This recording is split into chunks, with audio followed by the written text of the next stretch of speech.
They posted a notice in the hall. Applications open for the Royal Guard, direct command of Archduke Curtis Shenberg. Everyone around thought it was pretty dumb to put up a notice for the Navy here, of all places. Rumor had it that the hero, Curtis Shenberg, was dangerous because of his awful temper and explosive personality. And then this one seriously brave girl decided to take on the challenge and sign up to serve under Duke Curtis. Her name was Chloe, and even her friends trying to talk her out of it couldn't stop her. She was dead set on it. She figured the only reason they posted the notice here was because everyone else had turned down the job. It mentioned a quarterly bonus of 200% right off the bat if you got the position. And for Chloe, that was more than enough to keep her family fed for a whole season. Considering she was dirt poor, this job meant she wouldn't have to worry about starving or freezing for the first 3 months. Wars and risks aside, a year would be enough, and maybe the Archduke wouldn't be too much of a hard-ass.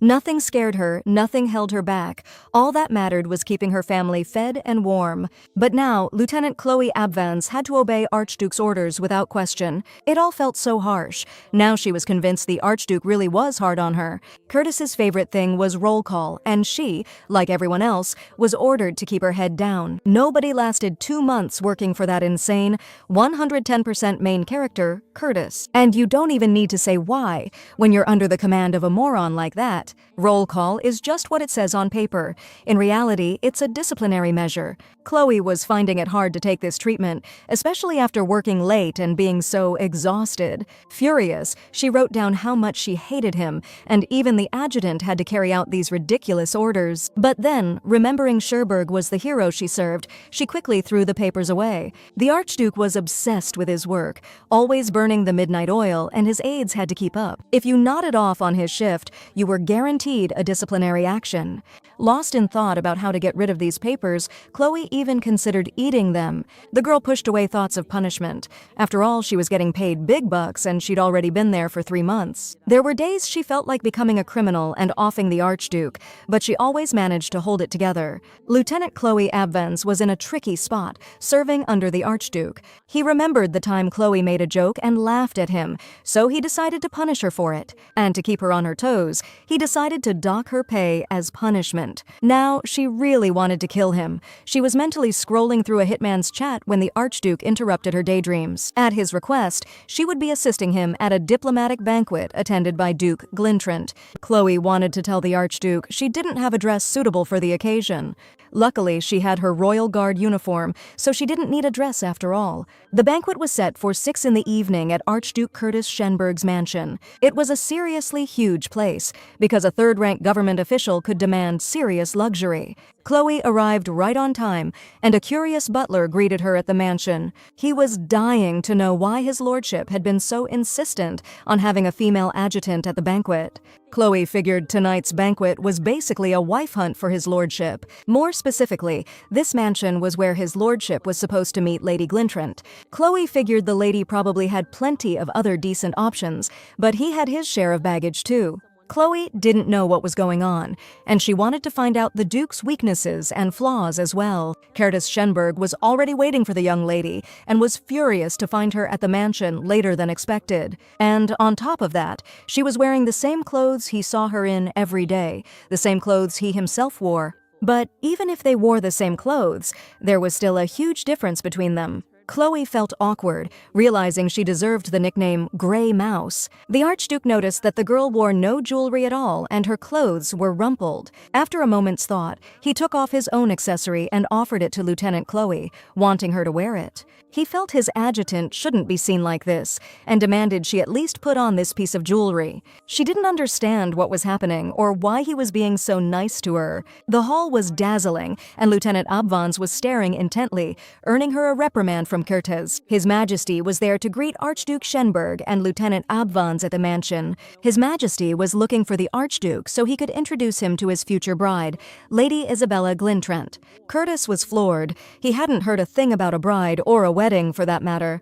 Lady Abvans was hearing high-ranking Ibanez officials argue for the first time, and it made her chest tighten with stress.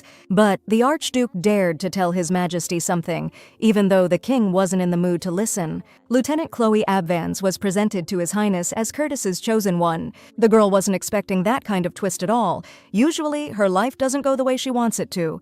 Now she could finally put her plans into action and punish that scumbag, making him eat dirt. From that moment on, their shared revenge against each other began. The Archduke suggested cutting her hair as a start. But losing control in his rage, he was going to slice it off along with her neck, and she barely escaped with her life. As it turned out, Curtis Shenberg was way too picky about everything around him. The Archduke found Chloe and told her not to go anywhere because he wasn't done working yet. And on top of that, after reviewing her report, he made her rewrite the whole thing because he thought it was terrible. Chloe agreed to everything, but right now she wanted to see him on his knees and ordered him to do it. It was the first time he'd ever experienced such humiliation, especially from a girl under his command. And she looked at him and realized that her dream had come true, and she'd managed to bring this jerk to his knees. The Archduke was doing everything he could to show the king that there really was a passionate love between them, and that Chloe Abvans, his love, whom he had recently found and now intended to stay with her forever. He was saying such weird stuff that she had to correct him, otherwise something bad might happen. Kicking the Archduke's leg, Chloe wanted to move this ridiculous conversation to another, more favorable day. But the Archduke was speaking with a killer aura, and the effect of her interfering was zero. He cut her off, grabbed her hand, squeezing it tight like he was about to drop some serious truth. Unscheduled promotion, bonuses, a new position, special treatment, privileges, the whole shebang. Plus, paid vacation, a chance to renegotiate your annual salary, all this could be yours. Chloe needed to know, really needed to know, why he wanted to marry her, and not someone from his own social circle. Turns out, in the Ivanez Empire, they have this thing called the rich-poor exchange. It's basically a system where if a Grand Duke marries a commoner, he becomes one too, and that means he loses his right to the throne. Those were the rules of the game. To avoid all that mess, he has to marry someone from the aristocracy. But unfortunately, nobody meets the Grand Duke's standards. He just doesn't dig anyone. If the Grand Duke marries Lady Glintrat, it'll forge a bond of love between the two countries. So, a marriage like this had to make His Majesty super happy. And if the Archduke tries to find someone else to dodge the wedding, only commoners would even consider his offer. In that case, the Archduke could either flee the country or lose his claim to the throne by marrying a commoner. He had to make a choice, and by adding a variable, he picked Chloe Abvans. Even though Chloe's family was dirt poor, surprisingly, they held the title of baronet. This way, he could keep his status and avoid marrying the Duke's daughter, who he has zero feelings for. Chloe is the kind of person who can't easily refuse a favor to a duke, and who's easy to divorce. She figured it was all going a little too well for him, but the Archduke reminded her about the money. And also reminded her about the bonus, the job change, and the perks she'd be getting. She remembered that soggy bread and water was still food, and she remembered her family. If it wasn't for her, her family would be starving right now, 'cause she's the only one who can feed them. Chloe had no choice, so without even thinking, she accepted His Highness's marriage proposal. You gotta sacrifice something in negotiations, and they put on a whole show for His Majesty. They got hitched, but Chloe was a total mystery, already plotting her conversation with the Archduke. It all looked super convincing, and the guests cheered the marriage, checking out the newlyweds. Curtis and Chloe looked happy as hell, so nobody suspected a thing about any deal. Back in the day, before the Archduke bowed his head to his subordinate, things were different. The history of Ivanez goes like this. Curtis was born to the king of Ivanez and Princess Glintrant. Curtis's mom was a really smart woman. She didn't want her kid dying from a hard life at war. She demanded her beloved child have status in both countries, and that's why he's got dual citizenship. The problem was, Curtis just kept getting hotter, smarter, and more talented as he got older. To fulfill his duty as the eldest son, he joined the army, and being an archduke, he still had a claim to the throne. This situation was seriously stressing out the king, and His Highness needed to do something about it. Maybe they wanted to stash him away under Glintrant before he took the throne. Or maybe they were planning to marry him off to Lady Arya from the Navy, who was head over heels for him. Curtis shot down that crazy idea, figuring it wouldn't end well. The Archduke had someone else in mind, though he wasn't sure if this girl would listen to him. It was that lady who played along so well with Curtis and accepted the jewelry from him. He never even imagined she'd be so compliant talent in every situation, and Chloe's only just realizing now that she's got that kind of talent. Her head was spinning with memories, flashing back to the king and their wedding with Curtis, because what they were plotting was a lie, and lying to the king is basically treason. His Highness didn't get why they'd kept their love a secret for so long, but the young lady explained it away, saying she doubted the Archduke actually loved her. And now that he'd declared his intentions to His Majesty, Chloe supposedly realized he was for real. They put on this whole show, working hard to make sure nobody suspected it was a con. Curtis was struggling to keep a straight face, and Chloe kept reminding him not to drop the act. But no matter how hard they tried to sell their love, His Majesty wasn't buying it. Their plan wasn't working, and they were stuck on what to do next. They had to convince the king otherwise. Lieutenant Chloe came up with a plan.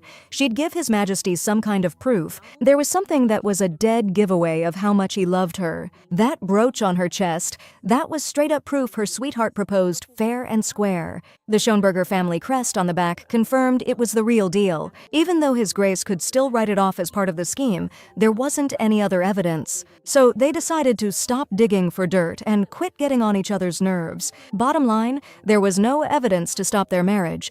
So why keep ruining the mood? The situation was defused, but His Grace wasn't happy with how it went down. He wanted cold, hard proof. His Majesty still couldn't buy what he was hearing, but his hands were tied. Going forward, the Archduke planned to ask the Archduchess to keep working with him. But this girl was now seriously interested in their marriage and what it all meant. The Archduke was only planning on pretending they were in love, but things just got real. Chloe couldn't believe Curtis wanted her to fake being a lovesick Archduchess. It stung, knowing her first marriage would be like this. Zero romance, no love at all. Chloe called Curtis out for being so unfair, but he just didn't give a damn. It eased her mind a bit, knowing she wouldn't be the only one losing out. Now she needed something from him too. After everything she'd been through, Curtis was gonna pay her back. Big time.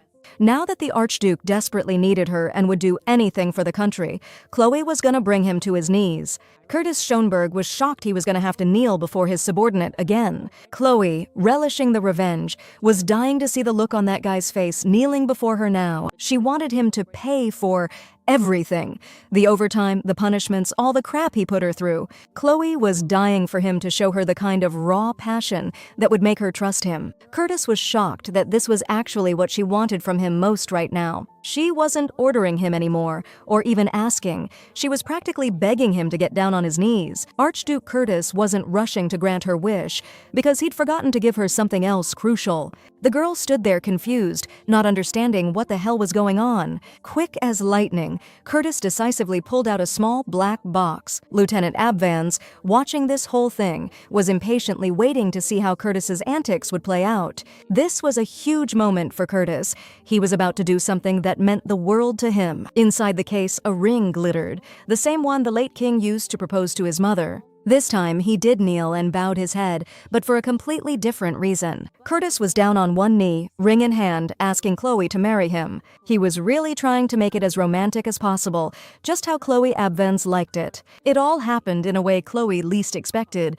but was this even the right thing to do? Word that Archduke Shenberg had a fiancée even reached Duchess Glintland. That jewel sitting in the case was actually a divine flame. Getting married without a proposal felt wrong, and Chloe was being super romantic that day. If that was Chloe's ultimate wish, then Curtis nailed it better than anyone could. But now the girl thought it was all terrible, because this ancestral ring was actually weighing her down. Which means Curtis screwed up again and didn't understand what she meant by getting down on one knee. But it turned out to be much simpler. She was just using his favorite saying, telling him to bow his head. Curtis thought it was a joke and asked Chloe to confirm he heard her right. The Archduke, getting up off his knees, tried to figure out why she was doing all this. But if he thinks about it, he'll realize why and what she stands to gain. Since Chloe met all the Archduke's demands, she demanded he fulfill any wish of hers. Now he gets it.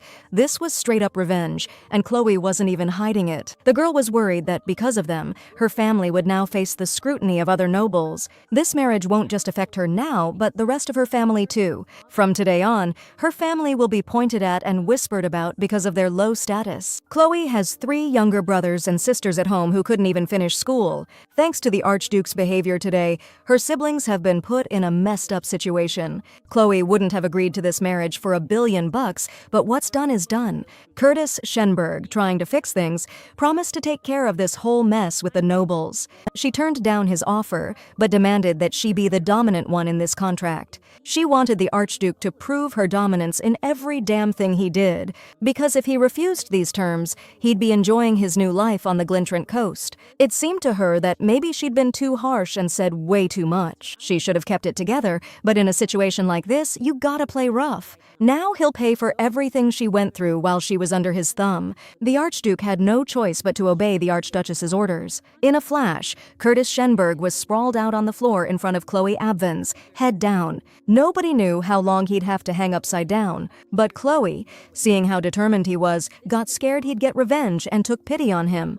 Ketris wasn't planning on getting back at the girl he saw as the bride he'd always wanted. They agreed that the deal was going smoothly and they should keep it up. But the Archduke really didn't want Chloe to become a victim of this deal. The Archduke asked Chloe one more time, just to be clear, if she would become his wife. He was ready for Chloe to suck every drop of his royal blood dry during their marriage. Chloe couldn't completely own his soul, but he was letting her control him for now. She didn't want to be some temporary owner. He wasn't a dog, but she didn't have a choice. So she made her choice and would become a temporary owner, as sad as it sounded. The Archduke was beaming, stoked that Chloe took the ring. After all, his mom's life changed forever when she accepted this very same ring. He promised this girl it'd be a good omen for her too. Now the ring was shining on her finger, making her officially engaged. And since they were engaged now, according to their laws, they had to spend the night alone together. The Archduchess was freaking out, thinking she was stuck with this moron all night.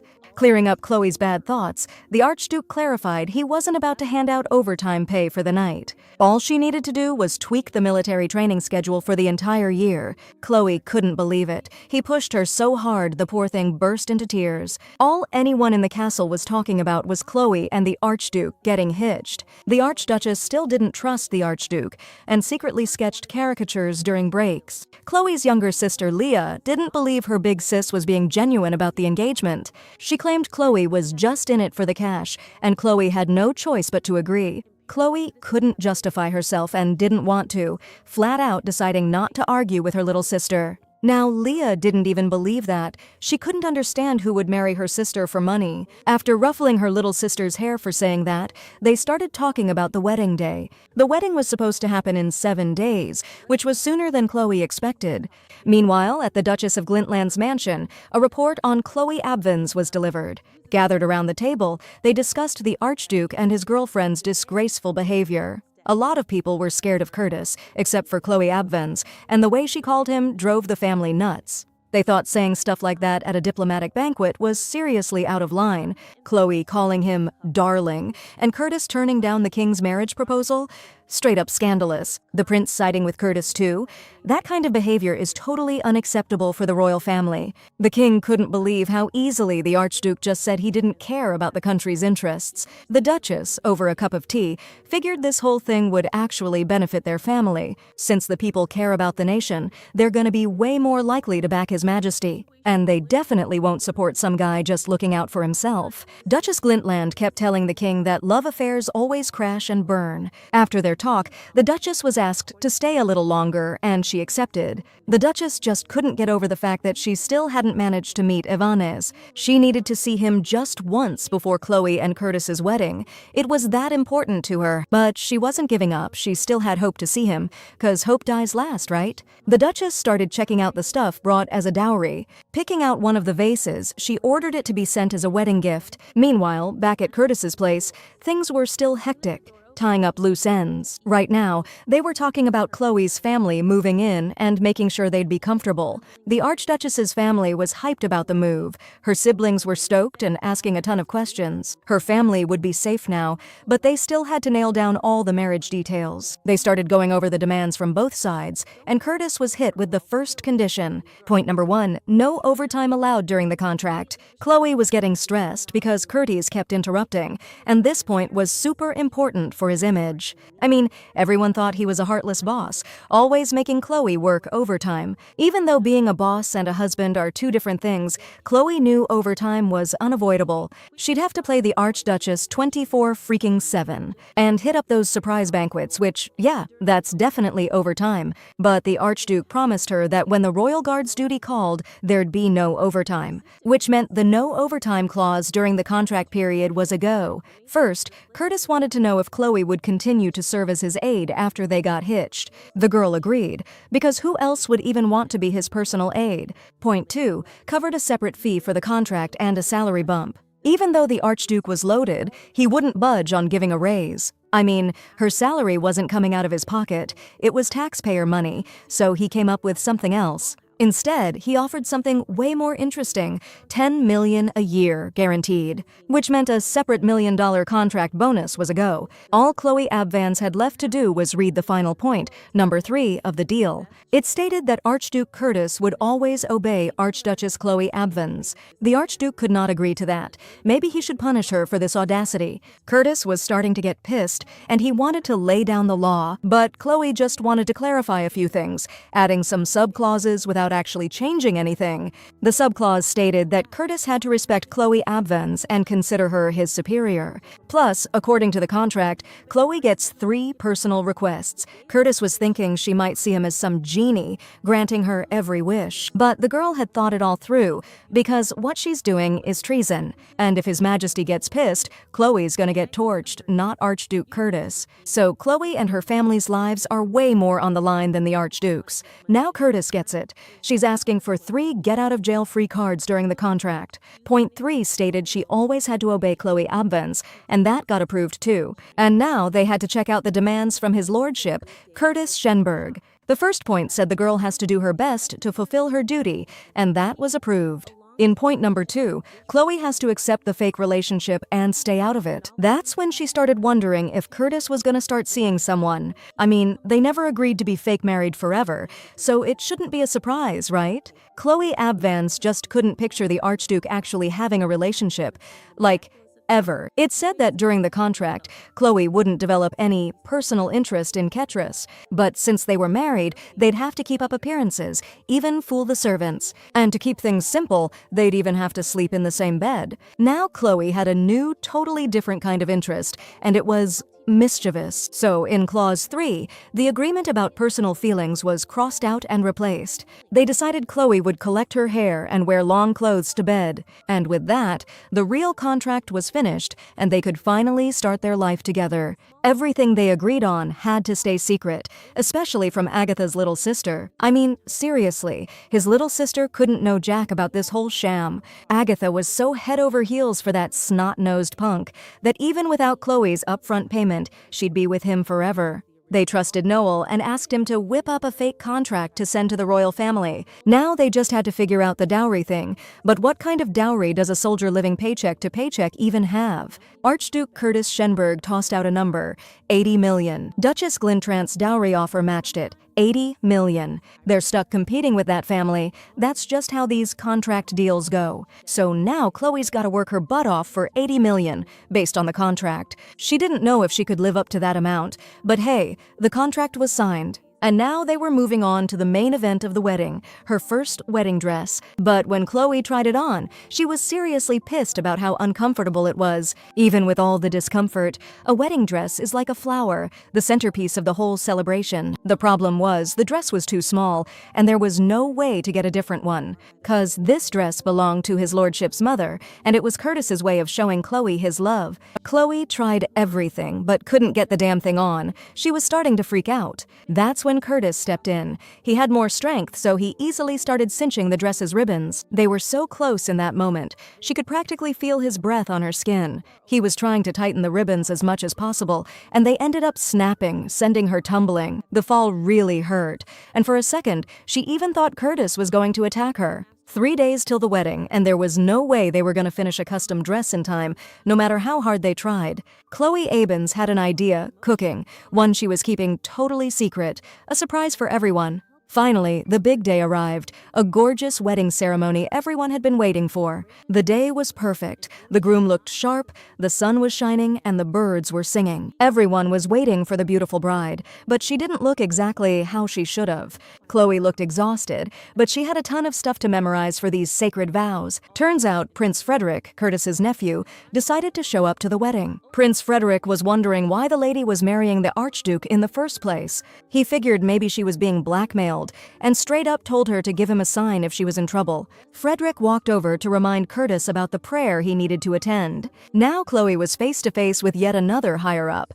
and with the uncle gone, Frederick decided to grill her about why she married the Archduke. The kid was testing her patience, but she still had to say they were in love. But right after the chaos at the banquet, the uncle went straight to see the kid. Curtis walked into the church, handed a paper to the pastor, and asked if he could use his services. But the pastor was freaking out that this wedding would get him banned from the kingdom by His Majesty. The Archduke promised it'd be the last time he ever needed the church's help. Meanwhile, the conversation between the kid and Chloe Abbins continued, and when he asked why she actually married the Archduke, she wanted to spill the truth. But she said that after seeing him in the paper, learning about his heroic deeds, she applied to be his aide. She got lucky landing this gig right away and supposedly fell head over heels for the Archduke at first sight. Maybe Chloe laid it on a little thick about how they met, but hey, she got a compliment out of it. A compliment saying that, all things considered, she actually pulls off the Archduchess thing. Just then, the Archduke got back, and the young prince said his goodbyes and split. Everyone was hyped for the ceremony, gossiping about why the wedding was happening so fast. And get this, the stunning Lady Glintran showed up for the celebration too. She was so gorgeous she'd win even if she wasn't rocking a fancy dress and makeup. The start of the marriage between Commander Curtis Shenberg and Ivanis and Chloe Abbins was announced. Finally, the wedding party entered the hall packed with guests who'd been waiting forever. Chloe was rocking a military uniform, which totally freaked out the guests. 'Cause she was the Archduchess. They couldn't wrap their heads around why she'd rock up to her own wedding in boots and no dress. Just 3 days ago, when Chloe's ribs were killing her from the dress's tight corset, she pitched a way better idea. I mean, the only must-have accessories at a royal wedding are a crown and a sash. Luckily, they had a crown. The Crown Prince Beatrice's wife sent it over. But you can't just walk out there in your underwear with a crown and sash. That'd be ridiculous. And since they're the Royal Guard, the Guard's got its formal white uniform. And for members of the Royal Guard, who put duty above all else, they could totally throw everyone off the scent. It was a solid idea from Chloe Abbins, so they decided to wear those dress military uniforms for the wedding ceremony. The guests figured their outfits were some kind of political statement, but it looked awesome, and the late Queen Mildred's crown went great with the uniform. Everyone there figured the bride wouldn't hold a candle to Duchess Glintrand, but that wasn't the case. They were giving off totally different vibes. The wedding ceremony kicked off, and Father James Ruther began his sermon. They were asked if they swore eternal fidelity before the dragon guardians of Ivanessa. Curtis was thinking maybe it's true love, but he doubted it, since they were destined to split. But hey, she's got a pretty face. She could always get remarried in a white dress, and then she'd actually look happy, instead of rocking that permanent frown. Still lost in his daydreams, Curtis imagined she wouldn't be marrying him. And for some reason, that ticked him off. But they had so much to go through before that day. The bride was asked if she vowed to stay with her husband till the end of her days, and she agreed. So they asked the groom if he had a vow item for the god. Turns out, the groom did have an item, a beautiful, radiant piece of jewelry. Leaning in so close to Chloe that his lips almost touched hers, he fastened the gorgeous necklace around her neck. The necklace was on, and even with the uniform, it looked incredible. But that wasn't all. Curtis actually had something else for his bride. He pulled out a silk-lined box, and inside was a ring called the Divine Flame. The crowd gasped, because that was the late Queen Mildred's ring. This ring was presented to Chloe Abbins as a symbol of love and sincerity. Looks like the Archduke really is sincere, giving her that ring. It was kinda weird how people reacted, like it wasn't a normal thing at weddings. Normally, he'd give it to Chloe Shenberg, but now it's Chloe Abbins who's getting it. Meaning it's got nothing to do with the marriage, and Chloe owns it outright now. She didn't get why why she needed it, but Curtis just told her to chill and accept it for now. He explained it was a gift to make up for all the crap he put her through. Now they had to seal the vow with a kiss. Totally expected. It's a freaking wedding. Everything felt surreal for Chloe and Curtis, because they were just going through the motions for the pastor, not out of love. The wedding ceremony was quiet, peaceful, guests mingling all over the palace. Lady Glintrand showed up too, totally confident, banking on her good looks as always. Word was they rushed this wedding because His Majesty was breathing down their necks. But that kiss, the one everyone in the hall saw, that was proof they were in love. Those two are so in sync as a couple, they ditched the reception and bolted right after the ceremony. My guess is the newlyweds ran off to get busy with some hot and heavy lovin'. But the truth is, they were rushing to brush their teeth because nobody warned them about the mandatory kissing. They brushed like crazy, talking about that kiss, which Chloe found totally disgusting. Because it wasn't just a peck, but Curtis couldn't do anything else, or rumors about a fake marriage would spread. And since that's how things played out, Chloe demanded her rightful compensation for the damage. He promised she'd get whatever she wanted after the divorce,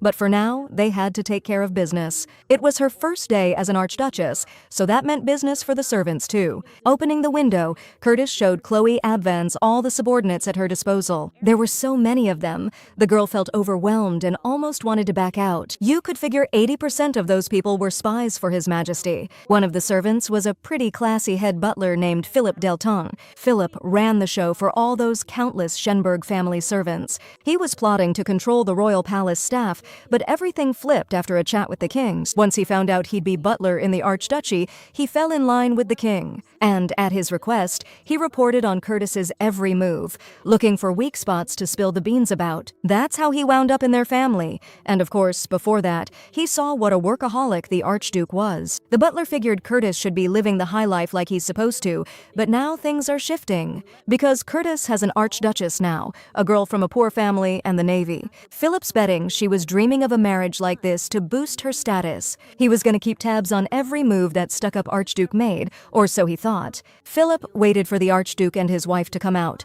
so he could greet them personally. He figured a girl who was just dreaming of a good marriage and actually landed one was bound to screw up. He saw Chloe as a thorn in His Majesty's side and was always ready to pounce on her mistakes. Chloe knew she couldn't afford to make a single slip-up with all these servants watching, but she tripped on the slippery floor, which was exactly what the butler was waiting for. Philip told her to watch her step and then greeted His Majesty. The butler laid it on thick, saying the palace was blooming again now that Chloe was here. But he was really thinking, looking at her, that the Archduke must have some pretty low standards. After they were introduced, Chloe said she was new to all this and would need the butler's help. It was weird seeing the butler, a servant of His Majesty, suddenly working for Shenberg. But supposedly, His Majesty ordered the butler to start serving His Excellency Shenberg. And if he was just a butler, Chloe wondered why he acted like he was higher up.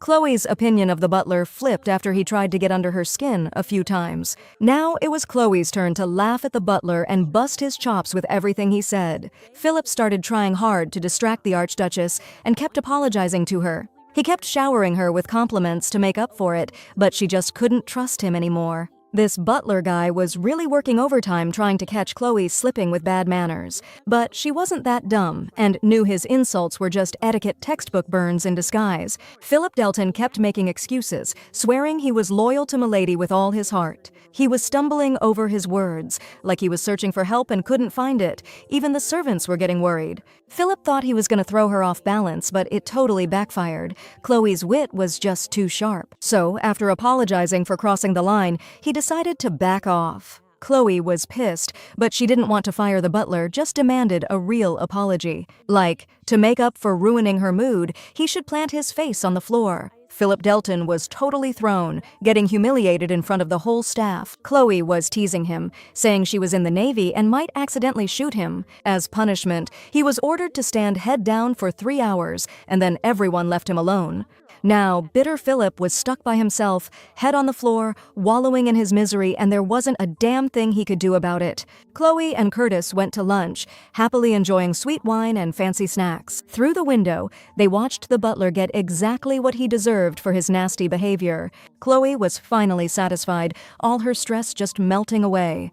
Next on the agenda, figuring out the sleeping arrangements for the night. With dinner done, they were escorted to the bath, since tonight was their wedding night. Everything was set for their relaxation, and Curtis led his chosen bride, Chloe, to his bedroom. It was pretty dark in there, but you could still see the weapons within easy reach. Now she'd have to live in a place like this, with a plain, boring ceiling. Curtis confessed it was the first time a girl had ever been in his bedroom, but he didn't get any praise. Now the Archduchess wanted to blow that bastard Shenberg away with a pistol. Curtis was having a blast messing with Chloe, but when she couldn't find the gun, he just laughed. Choosing a duchess like her, he knew this was the kind of reaction he should expect. Otherwise, their closeness at today's ceremony might seem totally out of the blue. He wondered if that kiss, getting close during the dress fitting, and the gift only mattered to him. Back then, Curtis explained to Chloe that he was the kind of guy who thought virginity was a virtue. But she didn't care, not even that her amazing husband would stay a virgin even after they were married.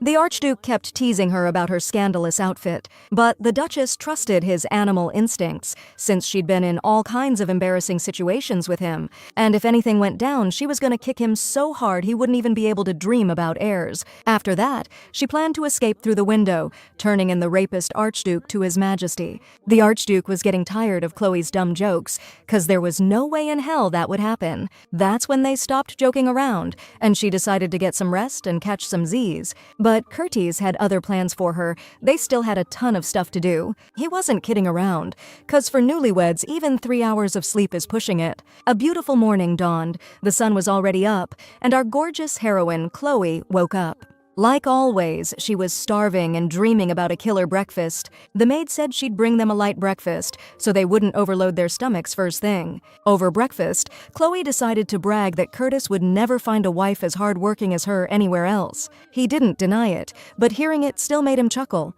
Curtis rushed Chloe, since they still had a mountain of things to take care of.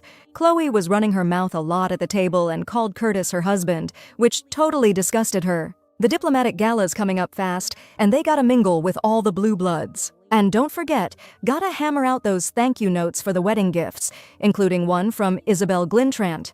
Curtis thought that gift was cheap cause it wasn't hand-delivered, even though Chloe dug it. She was itching to get back to work, soon as they got all this stuff squared away. But the Archduke told her to chill and pick out a killer dress and some bling for the gala. Chloe got the green light to hit up the fancy boutiques on Fafetin Street and snag the best dress and jewelry. Stepping outside, they saw something unbelievable.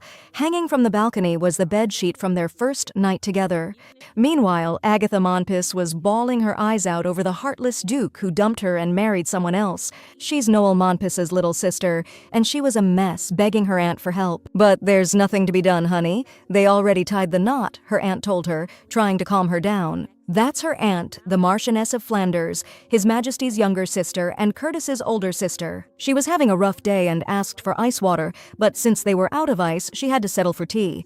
They sent someone to the royal family for ice, but His Majesty was busy, so the ice hadn't arrived for days. Flipping through the newspaper, they spotted a photo of a stained bedsheet hanging on the palace terrace. They saw it as petty blackmail, a sign that supporting Curtis wasn't worth the trouble. The girl couldn't stand the heat, but there was nothing she could do.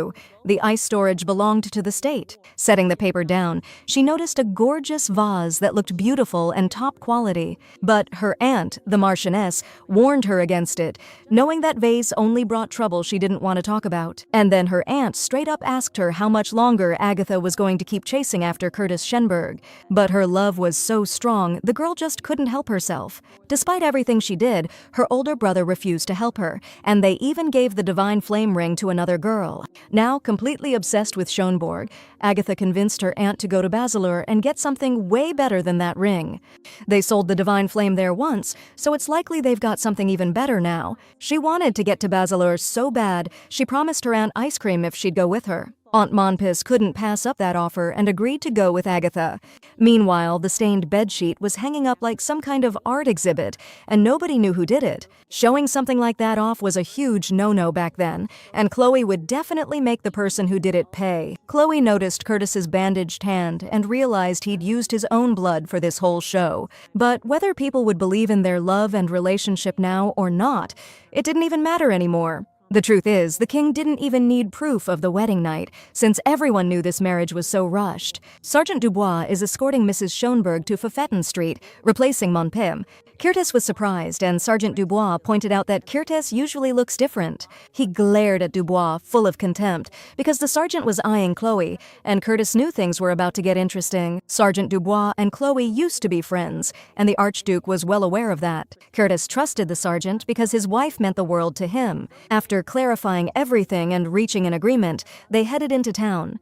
Strolling through the city, checking out all the cool spots, they stumbled upon a cookie shop Chloe's sister used to frequent. The sergeant was still hurt, but since they used to be friends, she didn't want to end the friendship. They finally arrived at Baselur, the jewelry store they were looking for. Spotting the Archduchess's carriage, a swarm of reporters rushed toward them. That's all the reporters who'd been hounding her, blocking the store entrance with a million questions. Beat up and disheveled, they barely squeezed through the crowd and got inside. Waiting for them was the jewelry store's sixth heiress, a girl named Baselur. As a greeting, Baselur wanted to kiss the girl's hand. But to protect Her Highness, Sergeant Dubois wasn't having any of that. Truth is, Baselur just wanted another look at the divine flame. Her father found that stone, but held on to it for ages, because it was so tiny. But after a lot of work, it blossomed and sold, and she was happy to see it shining on Chloe's hand again. She invited them upstairs, where her younger sister, Camille, was waiting. Her sister did all the handcrafting on the third floor of the building,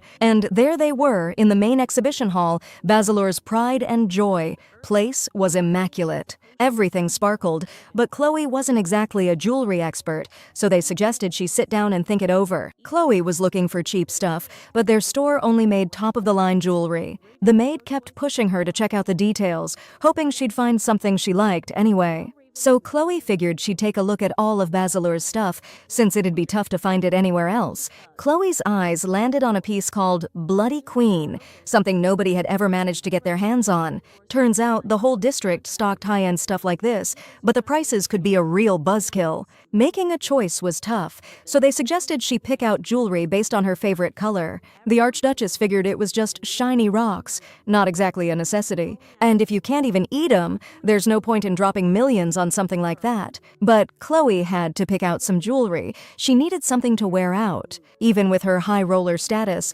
Chloe usually kept it simple with her dresses, just because she liked the color. Totally undecided, the girl's eyes landed on Lady Baselur's necklace. That necklace wasn't for sale, so Camille suggested Chloe check out her father's collection, the one they never showed anyone. This collection was so sweet and pretty, even a kid could pick something out. They used to sell these pieces, but the store's new policy forced them to stop. Chloe decided to take a look at a tiara that was made for a princess. Since their father died 10 years ago, they haven't been able to make anything like that. They started importing this black opal about 5 years ago. Even the Navy was gearing up for war over it. While they were telling the story of this gem, Montpis walked in. Nobody saw her come in. Nobody knew how, since the entrance was closed to the public. It was that pathetic girl, the one with the hopeless crush on Curtis. Montpis was losing it, yelling insults at Chloe and Sergeant Dubois, making everyone super uncomfortable. And no amount of begging from anyone could calm her down. It just made her even angrier. Montpis completely lost it and accused Chloe of hooking up with Sergeant Dubois, claiming he was her real fiancé. Chloe just laughed in Montpis's face, radiating this divine, fiery aura. She was trying to guess the young lady's age, and figured she couldn't be more than 20. Chloe knew Montpis was mad at her, but she really didn't want any trouble. The unhinged girl kept hurling insults at the Archduchess, claiming she'd already taken a lover right after her wedding night. Chloe was trying to figure out who she meant, and out of everyone here, it could only be the sergeant. Turns out, that statement actually had some proof backing it up from the Montpis crew. About 2 months back, word was going around at Erza Dubois' usual hangout about the sergeant's grown-up life. He was fed up with marriage nagging ever since he came of age, just wanted to be free. The sergeant's buddies were busting his chops, saying he was taking too long to find a wife and would end up alone. Then one of his friends pitched him an idea, which he happily went for while he was hammered. The idea was to lie to his family and say Chloe Abvans was going to be his wife. They figured if his family heard the sergeant was planning to get hitched, they'd finally leave him alone. Chloe was down with the plan, and as thanks, the guys asked Erza to pour her 100 shots. After that, it was party time. You wouldn't believe the state of Erza's place. And as a reward, Chloe scored a ton of boxes of top-shelf cookies, and they were delicious. Chloe tried saying it was all a drunken joke, but Erza still bought into this whole charade. What kind of aristocrat would agree to something so reckless just for cookies? The Archduchess thought. Monpis was baffled how she could date the lieutenant for 2 months, then betray him by marrying Curtis. She wondered if the master knew Chloe was running around with her lover. Luckily, the Archduchess couldn't care less if this girl thought she was a slut. She pointed out to Monpis that she was just a junior sergeant, while Chloe was a lieutenant, so technically her superior. The young lady was just the daughter of Count Monpis, while Chloe was Archduchess Shenberg, which meant the Archduchess's status was way above that of a count's daughter. But then, for some reason, the girl burst into tears, and Chloe figured it was because of her unrequited love for the Archduke. And no matter how hard Monpis tried to hide it, Chloe was right after all. While they were bickering over who was more important and who should leave Basileur first, Marie walked up. This woman, Curtis valued her above every other aristocrat on his list. Her name was Marchioness Flandria, and she was the king's younger sister. No wonder Agatha Monpis was barking so fearlessly, Chloe thought. The Marchioness apologized to Camille for barging in uninvited, even though they already had a meeting with other clients. She didn't need to apologize to Camille. They were old friends, and it had been ages since she'd visited Basileur. Curtis Shenberg showed up right then because Noel insisted he not leave his wife alone, especially right after the wedding. The Marchioness apologized again for showing up unannounced, and Curtis, calling her sister, told her not to worry about it. Everyone was surprised to hear such warm words directed at the Marchioness. The guests decided to head upstairs to see more of the jewelry. While hanging out in Basile, the Archduke overheard Chloe's entire conversation with Lady Montpez. Along with the Marchioness of Flanders, they were listening to Chloe's backstory, the one everyone in the guard knew. The Archduke, totally shaken, couldn't believe his ears. He'd heard something that made him doubt Chloe. But it was just the 1st Division commander talking trash when he was drunk. Curtis was surprised how much his wife cared about Agatha when she burst into tears, crushed over her feelings for him.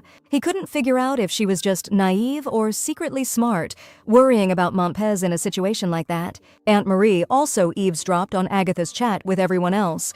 Now Curtis wasn't hiding anymore and wanted to gift the Archduchess some stuff from this store. They had a bunch of tiaras and necklaces that the old king ordered for Princess Marietta. Chloe realized why Basile hadn't shown her the jewelry. The Marchioness didn't want to screw up her relationship with Curtis. One of the tiaras that Chloe's sister liked had a gemstone that money just couldn't buy. Their dad put extra care into making that tiara, so the girls couldn't afford to treat it carelessly.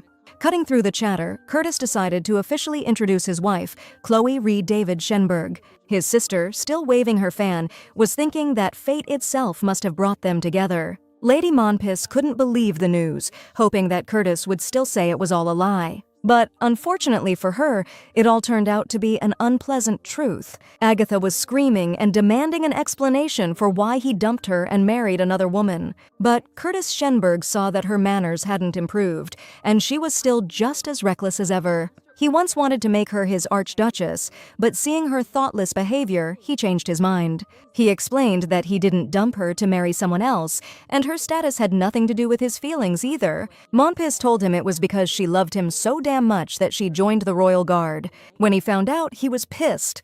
He never would have let her do that. Agatha burst into tears, and the aunt was even more bummed, saying they'd have to postpone the ice cream. Lady Monpis was taken away to calm down, and everyone breathed a sigh of relief. Hi guys, your support means a lot. Please subscribe the channel and name the manhwa that you want to reborn. Wish Fairy will grant it. The Marchioness apologized again for the shop incident, then asked Chloe to introduce her sisters. There was Leah, who took after their dad, and Iris, who looked just like their mom. And another little sister, the chattiest and most hyperactive of the bunch. The lady was considering giving Lady Iris the tiara she was wearing as an apology. But Chloe laughed, because Curtis decided to apologize for her by letting his wife protect her pride. Afterward, they went to get ice cream. Everything was awesome, and Erza went along with her sisters. They're supposed to meet at Eleanor's soon, and Curtis has to bring his wife at the Marchioness's request. At least, that's what Chloe gathered from the Marchioness, seeing as she saved Curtis's bacon today. Chloe's never been to Eleanor's before, since it's a well-known salon run by female officers. Now she not only has to attend a gathering of high society ladies, but she's got to organize it too. Lady Chloe Abvans was chowing down on that ice cream like there was no tomorrow, and even wanted to take some to go. But it was a bit pricier than Curtis expected, and Chloe got all flustered. Not knowing high-ranking aristocrat etiquette, she stood up and got closer to her husband to ask if she could take it with her. He told her she couldn't, so she decided to send it to Marchioness Flanders instead. He agreed to that, but they'd need a ton of ice, and on top of that, the Marchioness had an ice cellar at her place. Chloe talking to him so close made Curtis feel all hot and bothered, and he asked her to back off. The girl figured it was because it's rude to talk standing up, but it was something else entirely. Plus, she thought maybe he hated the perfume Julia put on her.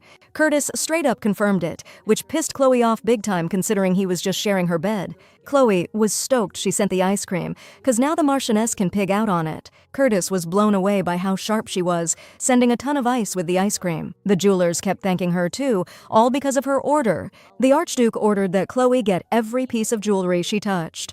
They sold off half of Lady Camille's collection, even her personal jewelry. Chloe looked like she was hating it, even though she said she loved everything. Curtis was just busting her chops, trying to figure out if she was into him, and the Archduchess was making it totally clear she wasn't a fan of him. With that done, they headed off to get some top-tier clothes, but this time to her specifications. This time, she was going to show Archduke Curtis Shenberg what real hardcore spending looked like. For footwear, she wanted boots that were comfy, and she picked pigskin for the lining. She passed on the big floppy hat, opting for a short visor and simple decorations instead. With her order placed exactly how she wanted it, Chloe didn't look as withdrawn and lost as she did at the jeweler's. She often ordered clothes for Leah and Iris, but unlike them, she usually just wore her military uniform. Chloe explained that because of their tough family situation, a lot of schools turned Iris down, so she needed to at least dress decently so she wouldn't get hassled, and that's when Curtis decided to offer Chloe a private tutor. Chloe shot back, saying usually, relatives of a married woman don't live in her new place. Still, with a 40 grand salary, she could feed them, clothe them, get them shoes, and raise them without breaking a sweat, and she spent a decent amount to keep them looking sharp. Seeing the beautiful fabric in Chloe's hands, the Archduke decided to buy it for her, thinking it suited her perfectly. No matter how you slice it, even though she's usually rocking a military uniform, she's really enjoying this shopping spree. More than likely, when ordering clothes for her sisters, she was thinking about what would look good on her and what she liked best. Curtis figured Chloe probably wasn't regretting giving up her inheritance to take care of her sisters. Seeing her like this, he knew bringing her here was the right call. Chloe, happy she could spend that much, showed Curtis the receipt, but he wasn't surprised at all. Even though she knew she'd dropped a ton of cash, Curtis suggested she buy a house too. Chloe agreed, but she forbade tearing down the old one because she was waiting for her parents to come home. Her deadbeat parents had been living in another country for years now. Even if there weren't any jewels or clothes, Curtis figured it was too dangerous for the Archduchess's family home to be so close to the road. But it wasn't just about her parents. Chloe was sure it'd be ridiculous if she ended up living in her ex-husband's house after the divorce. But Curtis was so into her, he'd even forgotten all about their planned divorce. And Chloe, looking at herself in the mirror, felt totally awkward, even though it was beautiful and expensive. Maybe it was because she felt like it didn't really belong to her, just like everything else. Chloe stared at herself in the mirror for so long. At one point, it seemed like it just wasn't the right fit. Actually, it looked amazing on her, so Curtis told her she was staring at herself in the mirror for way too long. Chloe couldn't believe her ears.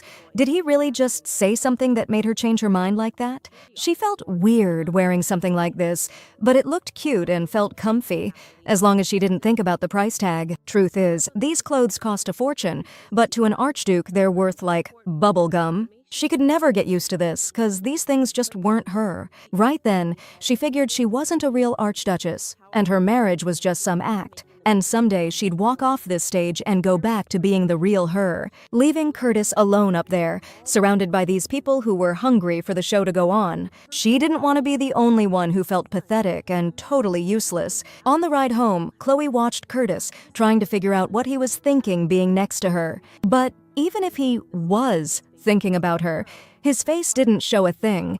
He was calm as always. Curtis told Chloe he wanted her to cut ties with Lieutenant Dubois for a while. He didn't want his wife hanging around other dudes for no reason. So that just meant the Archduke overheard their little chat that day. Chloe, wanting to clear things up, explained that she and the lieutenant were just friends. And that's when Curtis chimed in, saying there's no such thing as friendship between a man and a woman. Meanwhile, Agatha, totally bummed out and thinking about her sweetheart, just couldn't calm down, because she was so head over heels for him. They tried to comfort her by bringing up her mom, who couldn't even sleep because she didn't want to get married. But Agatha wasn't having it. No amount of talking could soothe her. I mean, you can fix insomnia with medicine, but the Archduke marriage? Not even doctors could fix that mess. Agatha knew Chloe didn't love the Archduke at all. It wasn't just a lack of love, it was more like disdain. The humiliation from 3 years ago, the one her brother brought up, showed that he didn't love her. The poor girl got so upset that she jumped out of the carriage and ran off without looking back. Maybe they should have gone after Agatha, but they decided to leave her be. She'd probably come back when she got hungry. In that moment, running away, she hated them all, especially her brother for bringing up what happened 3 years ago. Her mom, too, who never understood her feelings and always pushed her to get married. That woman who married the Archduke, even though she didn't even like him. And even the damn Archduke himself, who she used to think was so amazing, she hated him most of all right now. The girl just didn't want to marry some regular Joe off the street, and she kept saying it, crying. As she ran, listing all her grievances in her head, she realized she was lost and had no idea where to go. The girl just wandered aimlessly and ended up in some dark, unknown place. It looked a little dangerous, but intriguing, and she wanted to explore the shadowy alleys. In one of those alleys, she overheard 2 bums making a deal involving some white powder. She was freaked out and wanted to go home, but on the way, a woman grabbed her attention. Squinting through the dark, she noticed the woman's clothes looked like a noble's. It was Isabel Glintrand. But why she was in a dump like this was a mystery, and Agatha wondered if she might be a spy. Agatha figured her messed up feelings were more important than any of this crap, and remembering Curtis, she hurried home. Meanwhile, back at the castle, Chloe Shenberg was still living the quiet, carefree life. She didn't know how long she could keep this up, so she just soaked up every minute. But things weren't peaceful after the honeymoon, and everything was about to change. Everywhere you turned, people were whispering that their marriage was probably just for show. Back to work. They had a scheduled meeting with Admiral Victor. They met because Victor had a message for them from His Majesty. General Shenberg's wedding stirred up trouble in the Guard. The knights split into 3 main camps. Some felt bad for Chloe. Others thought she was genuinely in love, even if she wasn't the sharpest tool in the shed. And then there were those who figured Chloe was just trying to claw her way to the top, aiming to become an archduchess. Rumor had it her home life sucked, and that she had no shame. Power was all that mattered to her. But a lot of guys believed Chloe was just trying to climb the ladder, and that was the most common take.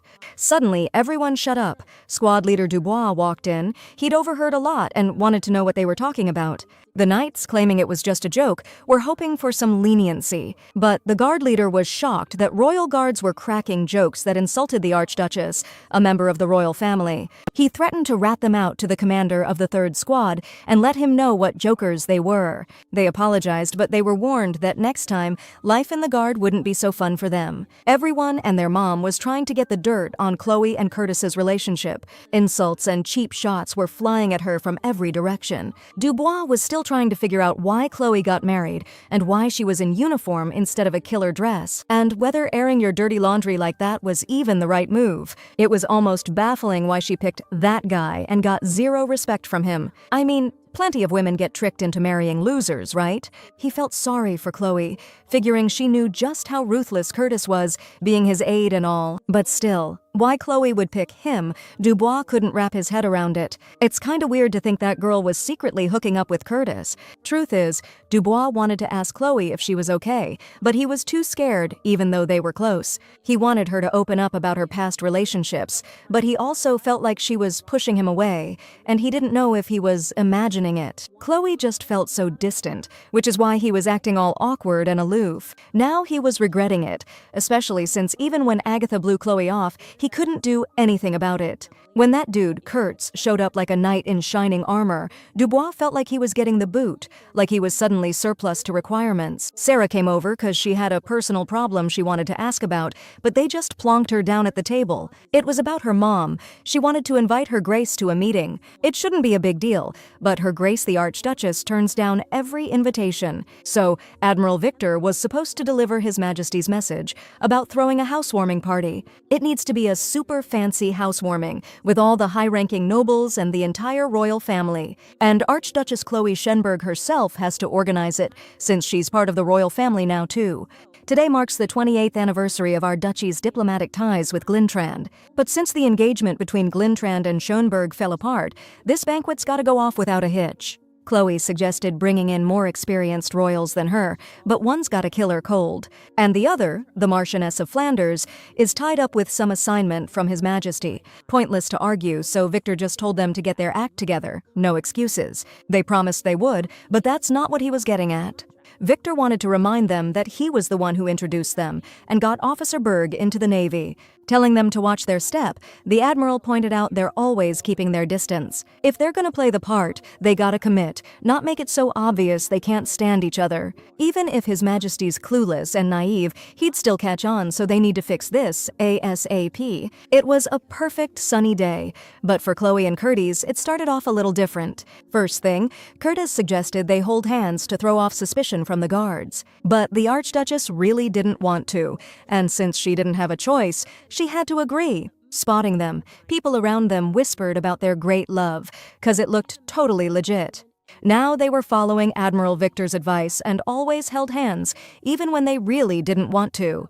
They weren't keeping their distance anymore, 'cause they hadn't realized it made their love look fake before. On top of all that, Curtis had this look on his face that he seriously needed to fix, or rumors about a fight would start. Also, the Admiral mentioned her getting fired. His Majesty wanted to remove Chloe from her adjutant position, but no way that was happening. His Majesty used all his power and tricks to do it, but in the end, he totally failed. And that slave contract, the one that paid a ton of cash in exchange for never being able to leave, was impossible to forget. Before Chloe showed up, finding an adjutant for Curtis was such a nightmare. The Admiral even got the King's seal of approval. The royal seal can't be challenged, not even by the King himself, and to remove Chloe, you need Curtis's okay. Curtis was stoked he was giving the King a hard time. Chloe figured Curtis would be better off firing her and pretending to obey the King. Even though he really wanted to protect her, Chloe thought the right move was to throw her to the King like a bone. All the while, he could be quietly preparing for the next play. Ever since Chloe Abvans took the name Shenberg,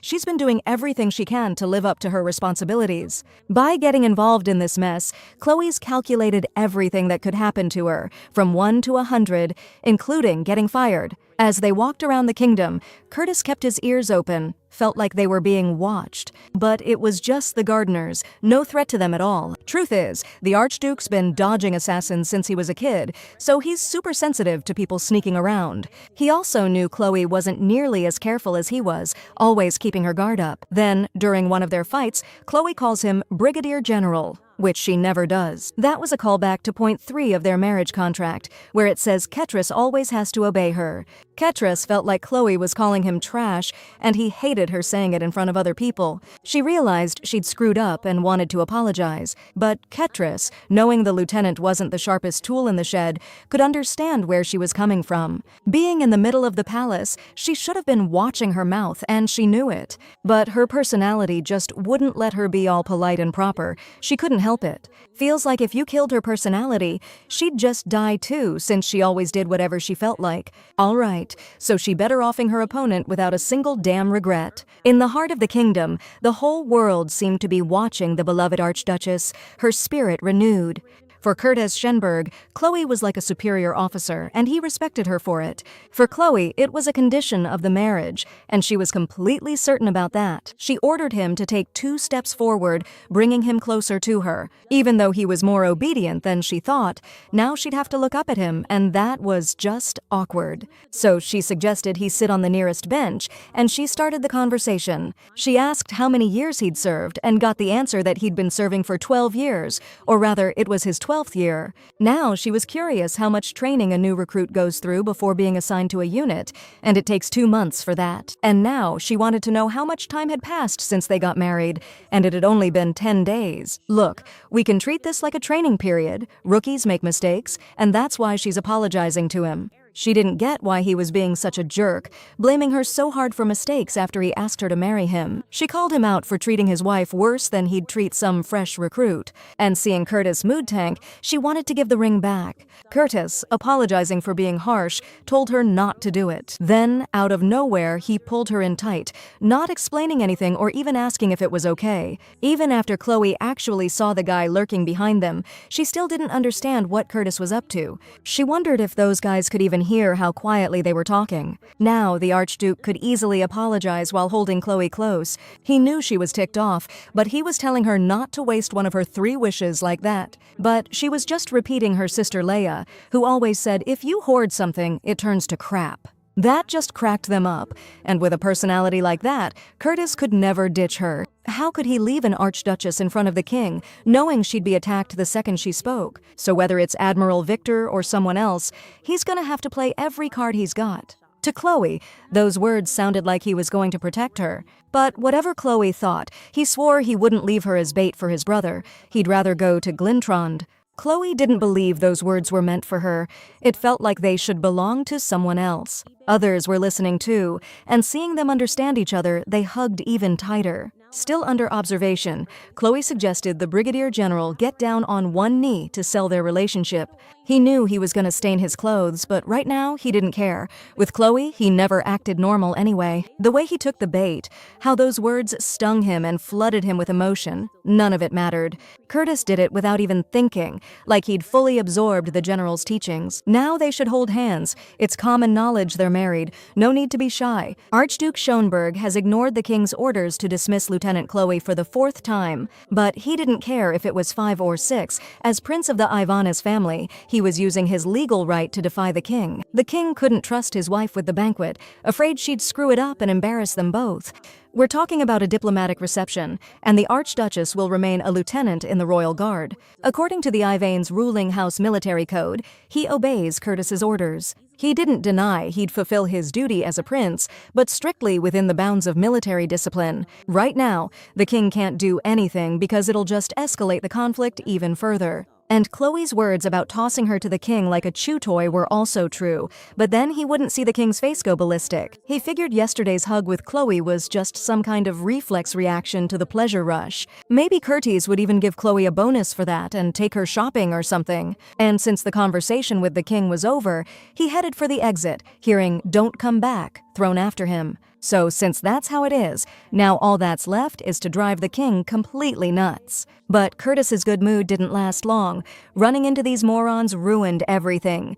They were yapping about how Curtis, Mr. Clean Warrior himself, touched someone else's hand, and how he willingly held someone's hand, and on top of that, it was Chloe Abbins, a total violation. Here come Lieutenant Urza Dubois and Corporal Sarah de Thorny to greet them. And what's illegal here is Lieutenant Abbins's beauty, which you could compare to an actual crime. Saying stuff about someone else's wife? Way out of line, and those marriage congrats were way too familiar. They apologized and swore to do better, but Chloe told them to chill, knowing they were just friends. Captain Tournier addressed Lieutenant Abvans on a personal matter. See, her mom, the Countess de Tournier, is dying to meet the Archduchess. Her mom sent 2 daughters to the army, which is a huge deal, and the Archduke wants to swing by, even for a second. And since Curtis has to escort her, she asked Chloe if she could take his arm. He just got back to work yesterday, and he's short on time, so they hurried things along. Her first day back after the wedding was surprisingly chill, and Chloe started to relax a little. Sitting in her office, she was glad things were going as expected. She just didn't know when Erza would cool off. But her relaxed focus was interrupted by an unexpected visitor. Their conversation kicked off with her pointing out how messed up the Archduchess's office looked. This was Madame Bring, the assistant personally picked by the king, thinking he was doing Chloe a favor to keep an eye on her. She absolutely hated how a royal's workspace could look so unacceptable. She explained she was there on the king's orders regarding the big reception everyone was already prepping for. She claimed that because Chloe hadn't lost her title, it was now harder for the royal family to offer help. Madame Bring immediately started barking orders around the Archduke's office and got called out for it right away. This weird lady, trying to justify herself, didn't see what the big deal was about suggesting the newlyweds take a seat. Chloe offered to take her to the ladies' waiting room, but she thought it was too cramped and not suitable for older women. The Archduchess understood why she had to stick her head in the royal snake's mouth, be nice, and play along. After all, Madame Bring thought suggesting they sit on the freaking bed was outrageous. Chloe even offered to help her standing up, but Madame acted like that was worse than being treated like a servant. Chloe thought she was dealing with someone strong-willed, but Bring just turned out to be a gossipy old hag. Bring also couldn't wrap her head around why the girl and the Archduke were turning down His Majesty's generosity. Madame talked so much and about everything, Chloe just tuned her out and got to work. Like, Lady wasn't even done talking, and apparently Chloe was breaking some etiquette rules. Bring figured she was only being halfway nice to the girl because of the king. Chloe came from a family that was given their title, so she'd never had to plan or even attend events like this. So she had to ask Bring how these things usually go down. Madame Bring took the question as a joke, but even the wedding banquet after the engagement was a first for Chloe.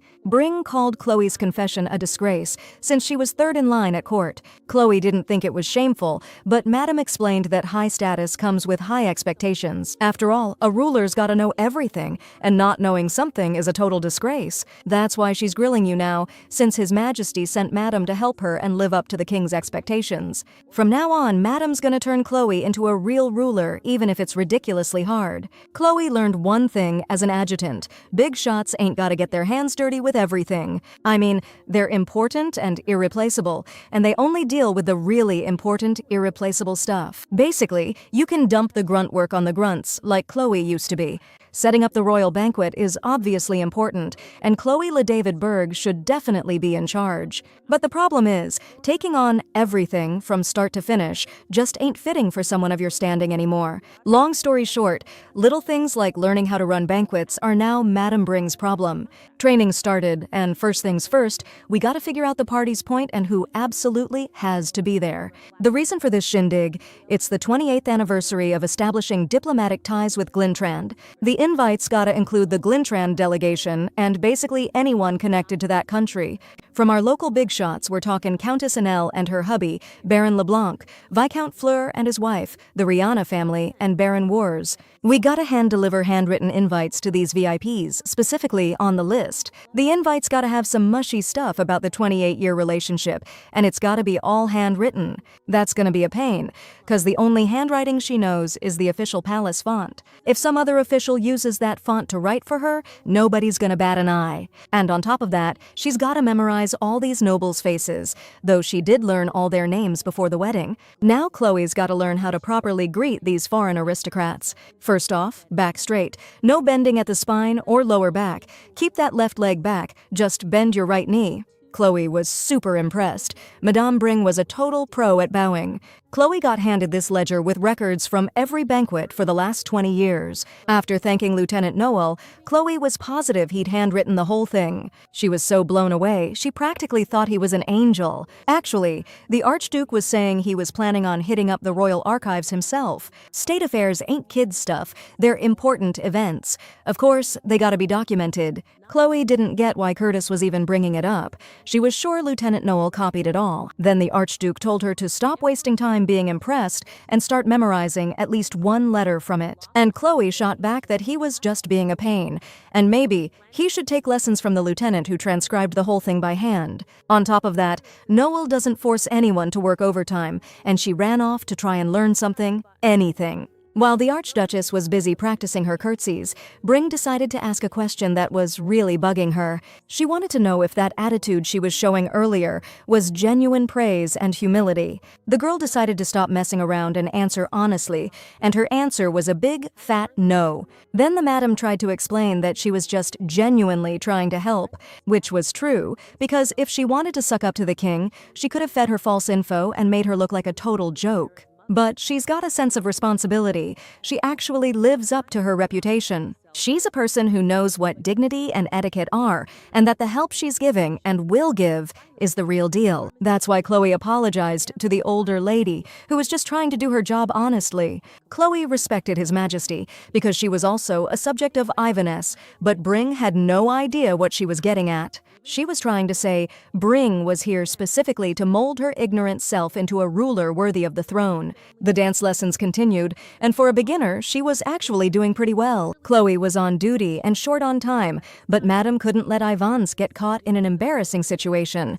They almost got into it, and since we're talking about blame, she put it all on the Archduke and said to take it up with him, not her. But His Grace Curtis was doing everything he could at that moment to avoid any kind of scandal. Madame explained that yesterday afternoon, he personally pulled the protocol for the reception ceremony from the royal archives. It was clear that the lieutenant hadn't prepared those records at all, and Noel showing up on the Duke's orders was proof. The general didn't expect Chloe to go so far as to accuse him of disgrace, but he admitted to his share of the responsibility. The Archduchess knew he'd heard everything, but she just didn't get why he always showed up at the most crucial moments. Before the diplomatic banquet started, Eleanor's meeting still had to happen, and time was running out. Chloe had no say in any of this. They just decided for her and used company time to train the Archduchess. The day to show off Madame Bring's training results came way quicker than expected. Today's the day of Eleonora's gathering and Chloe's official debut. His Highness showed up, and they gave him the head seat at the table. One of the guests was Lieutenant Theodora de Tonnier, Sarah Tonnier's older sister. She fought under Curtis. They already set up her spot in the hall, and the meeting starts as soon as she sits down. So since Marquis Flanders is a no-show, she'll take the most honored seat. And standing in the distance was the Archduchess's old Navy buddy and best friend, Laura Legautier-Clouet. It had been ages since they'd seen each other. She asked Chloe if she remembered her, and was stoked her bestie hadn't forgotten her. She left the service, got married, and became part of the Viscount Gautier family, dedicating herself entirely to her family.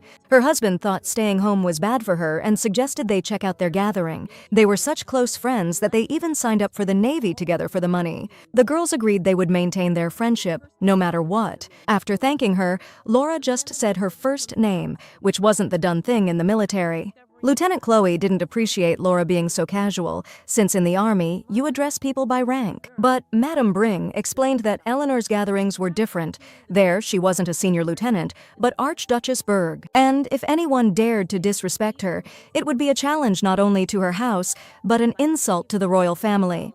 Chloe understood she was there to support not just the Archduchess, but also for the glory of Ivanez. So even Chloe shouldn't rely on personal connections when such an important matter was at stake. Chloe sounded convincing, hoping those present would understand her point. She was trying to be impartial and fair, no favoritism allowed, and Laura, her best friend, got the deeper meaning of Her Royal Highness's words and didn't argue with her.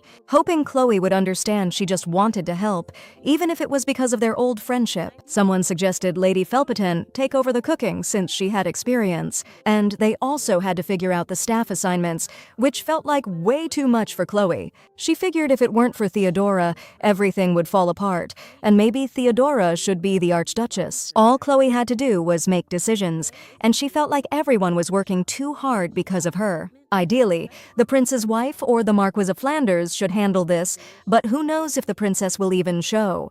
The reception was coming up fast. The guest list felt a mile long, and she had to greet everyone on it. Social skills were key, and if Her Royal Highness struggled, people from the assembly promised to help her out. Lady Monpus was at the meeting too, and she kept taking pot shots at Chloe. The meeting went on. Lady Avon and Crayon were supposed to pick the furniture, and the rest of us would handle decorating the hall. The assignments were done, and everyone split up to get to work. Chloe, her friend Laura, and Theodora started picking out tableware, focusing especially on the color. They were talking about how the late Queen Mildred's marriage to the previous king made it impossible to establish new relationships. And since the late queen passed, they were worried that white tableware would be associated with death. For Chloe, white was like the queen's wedding dress, but the king probably wouldn't approve of white. And since her ladyship was from the fleet, they decided to look at blue tableware to emphasize the fleet's influence.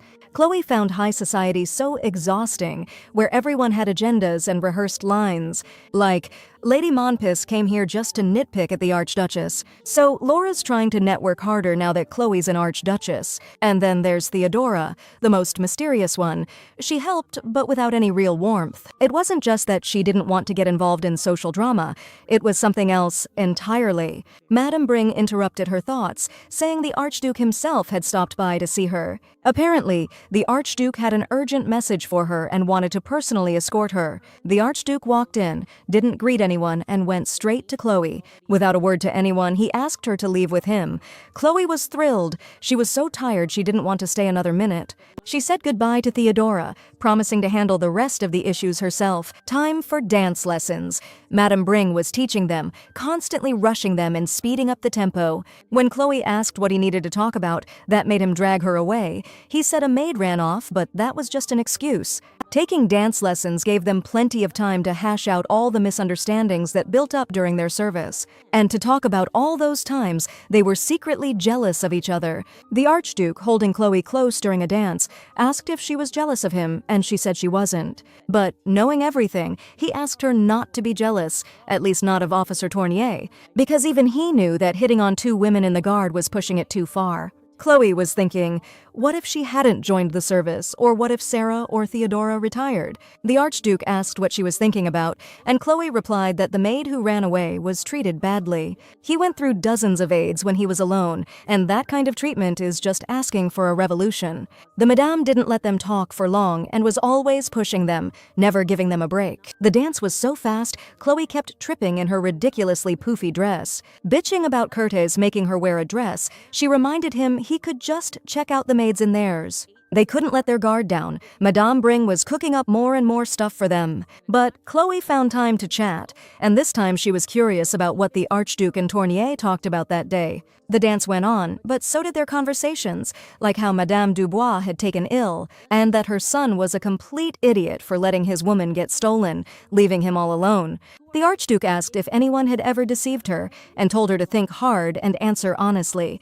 Curtis asked that question out of jealousy, because every time he saw that guy and the way he looked at Chloe, it drove him crazy. He even wondered if there wasn't something more to that deal with the few boxes of sweets. Even if Chloe was innocent, who knew what that guy was thinking? And she replied that if she could think straight, she wouldn't have married him in the first place, and he should be glad she was such an idiot. Curtis was hanging on every word the Archduchess said, like it was a masterpiece. Whoever picked her was a straight-up genius. Preparations in the hall were in full swing. The girls were putting the finishing touches on setting the table. Laura, knowing Tournier belonged to the 8th Army Regiment, was wondering why she wasn't in Celti. Turns out, she was only temporarily assigned to that regiment, ordered to protect a VIP. As she arranged the dishes, Lieutenant Tournier really hated the blue plates. She thought they looked too clunky. And since soldiers are supposed to be quick thinkers, Laura suggested swapping them out for a different color. The girls were beat, so they decided to take a breather and swap some wild stories.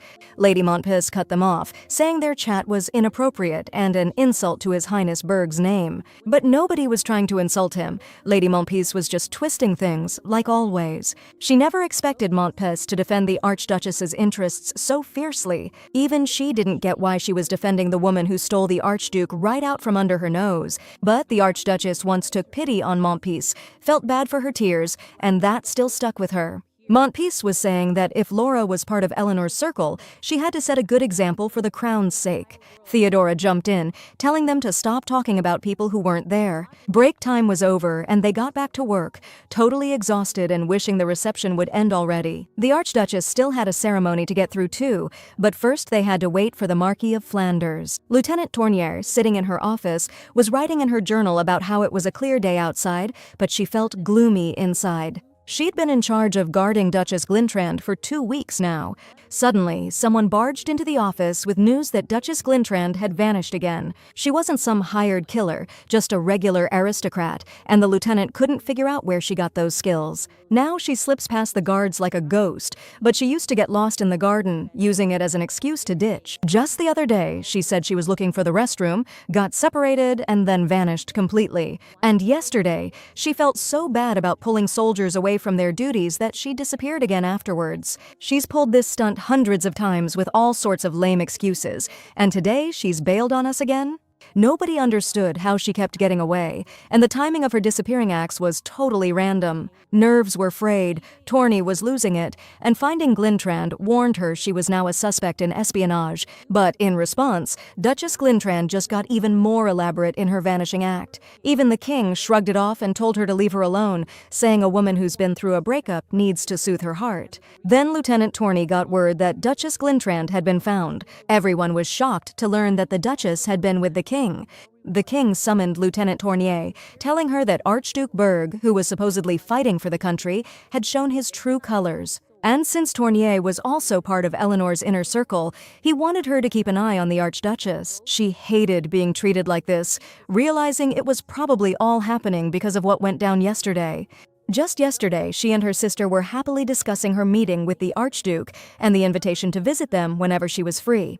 Things were so messed up that she was planning on making a ton of entries in her diary today. At this 28th anniversary, Chloe will officially make her debut into high society. It was a beautiful summer ball, so romantic everyone was completely thrilled. They were whispering, half joking, that His Majesty sent Madame Bring to Archduchess Chloe to mentor her. The ball was organized perfectly, but that's all Eleanor, and you gotta say the king was merciful to prevent a scandal. Finally, the hostess of this wonderful event has arrived. Her Highness, the Archduchess. The upper crust was all over her, meeting the Archduchess and showering her with compliments. Rumor had it her husband was so perfect, she faded in comparison. Maybe that's why he was ripped. Chloe heard praise and taunts that day, but she was too drained to really pay attention to it. First, she needed to eat.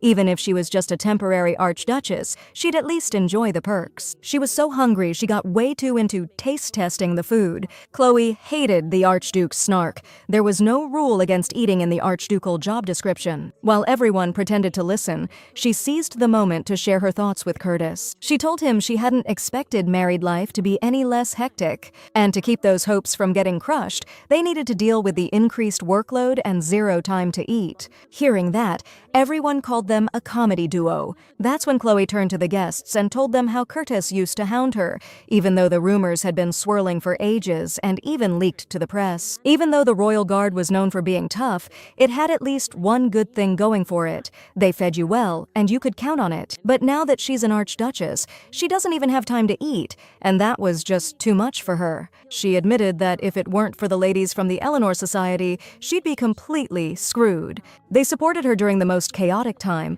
helped her get through it, and now the ball's shaping up to be amazing. Looking at the ball, Chloe couldn't hold back her gratitude. This was the blessing of the great dragon Ayabaneres and Gran Asade. They were happy to help Her Highness out too, and Chloe liked their reaction. And now, to seal the deal on her successful image, all that's left is to listen to all these people.